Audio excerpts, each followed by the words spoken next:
দর্শক, এই মুহূর্তে সচিবালয় এলাকায় রয়েছেন সহকর্মী মেহেদী হাসান, তিনি যোগ দিচ্ছেন। মেহেদী, সচিবালয় এলাকার এখনকার পরিস্থিতি কেমন? দুপক্ষের সংঘর্ষ কি থেমেছে কিনা?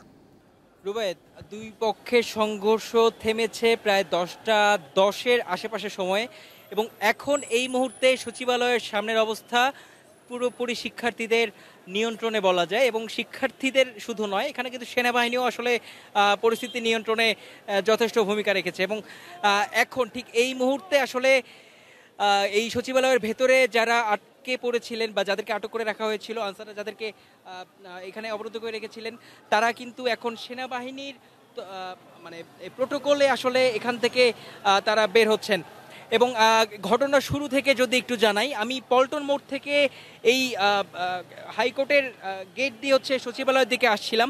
তো আমরা কিন্তু আনসারদেরকে সচিবালয়ের এই গেটগুলোতে আসলে অবস্থান করতে দেখেছি। এবং প্রেস ক্লাবের এই সাইডের যে জায়গাটা, এখানেও কিন্তু আনসারদের শক্ত অবস্থান ছিল।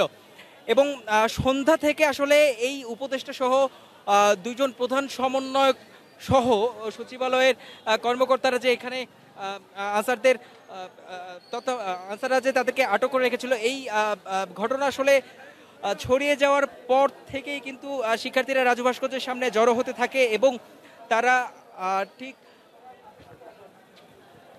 9টা 20-এর দিকে আসলে এই হাইকোর্টের যে গেট রয়েছে, হাইকোর্টের মোড়, ওই মোড় থেকে আসলে এই সচিবালয়ের দিকে তারা সবাই সম্মিলিতভাবে এগিয়ে আসে। এবং তারা সচিবালয়ের ঠিক দক্ষিণ গেটে পৌঁছানোর সাথে সাথে কিন্তু আসলে একটি সংঘর্ষে রূপ নেয়। এবং এই সংঘর্ষের শুরুতেই কিন্তু আসলে শিক্ষার্থীরা বেশ আহত হয়েছেন। এবং আনসাররা যারা অবস্থান নিয়েছিলেন, তারা কিন্তু সংঘবদ্ধভাবে অনেকেই ছিলেন, 20-25 জন মতো ছিলেন। শিক্ষার্থীরা যখন এই গেটের দিকে আসে, তখন কিন্তু আনসাররা তাদের থেকে শিক্ষার্থীদের মধ্য থেকে 5-6 জনকে তাদের এই 20-25 জনের সংবদ্ধতার ভেতরে নিয়ে আসলে প্রচণ্ড মারধর করে। তারা তাদের হাতে থাকা লাঠি, কোমরের বেল্ট খুলে তাদেরকে আহত করে। এবং এরপরে কিন্তু শিক্ষার্থীরা আসলে ক্ষেপে ওঠে এবং তারাও আসলে আনসারদের উপর চড়া হয়। এবং এরপর থেকে আসলে টানা প্রায় আধা ঘন্টা মতো ধাওয়া পাল্টা ধাওয়া চলেছে, লাঠি সোটা চার্জ সহ এখানে কিন্তু ইট পাটকেল ছোড়া হয়েছে।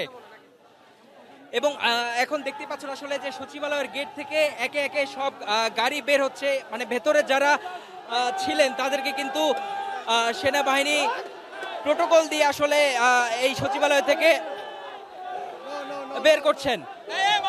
এবং আনসারদের ডিজির গাড়ি এটি, এবং আনসারদের ডিজির গাড়িকে লক্ষ্য করে এই শিক্ষার্থীরা যে এতটাই ক্ষিপ্ত হয়ে আছেন, তারা কিন্তু এই ডিজির গাড়ির উপর আসলে লাঠিসোঁটা ছুঁড়ে মারছেন।